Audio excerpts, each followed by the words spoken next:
Welcome to Crack Pack. My name is Andrew. Today we're cracking open Innistrad Crimson Vow. Let's get cracking.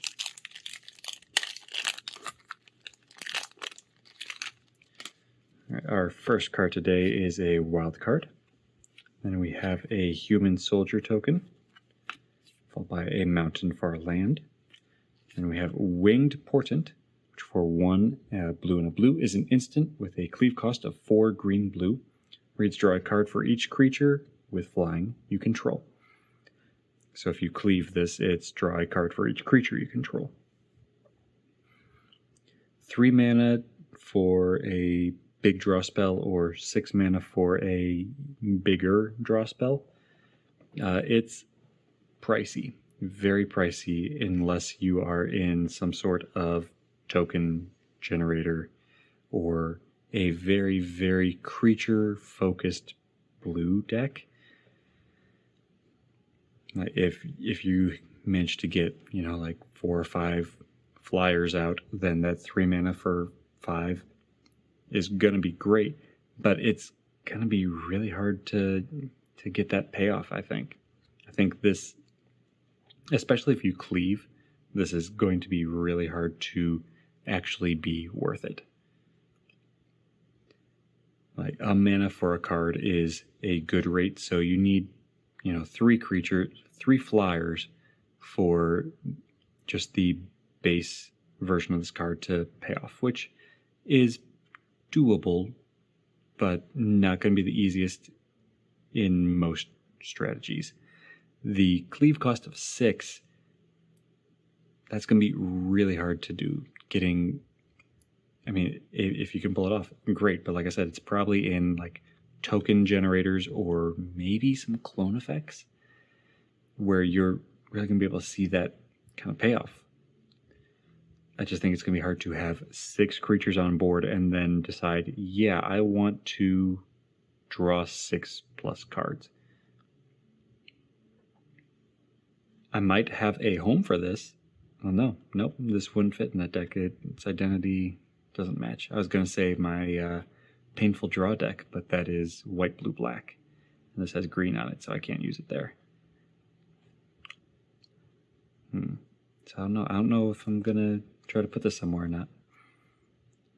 If you have a deck, or have seen a deck that used Winged Portent, let me know in the comments below, because I just don't think it's going to be easy to reach a good payoff rate.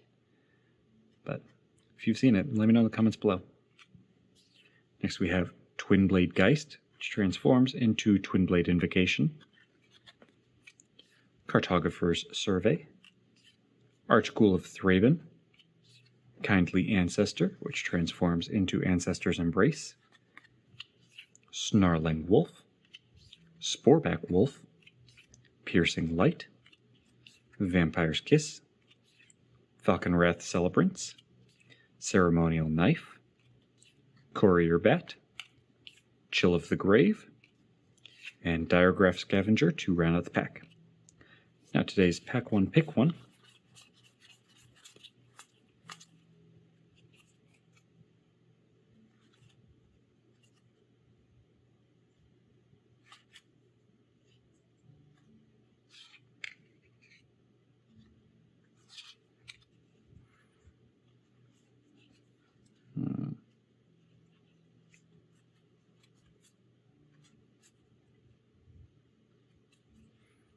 So I think Archghoul of Thraben is a decent pick 1 here. It is a miniature signpost for drafting zombies because it is a 3/2 for 2 and a black. It reads, whenever it or another zombie you control dies, look at the top card of your library. If it's a zombie card, you may reveal it, put it into your hand. If you don't put the card in your hand, you may put it in your graveyard.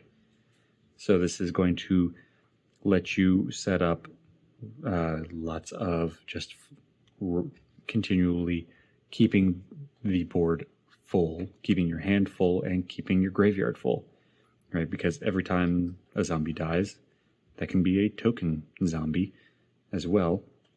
You can look at the top card of your library and put in your hand or into the graveyard or leave it on top of your deck. So if you're putting in your hand, you're going to be able to cast another zombie because it was a zombie, or if you're putting in the graveyard, then it's something that you can potentially fetch or reanimate and keep the cycle going.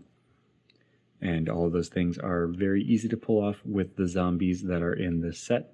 I think it's pretty safe to try to draft into zombies. So that is my pick 1. There are other good cards in this pack though, so if you have a different pick 1 than me, let me know in the comments below. But that's all for today, so thanks for cracking along with me. Be sure to check back tomorrow to crack open another pack.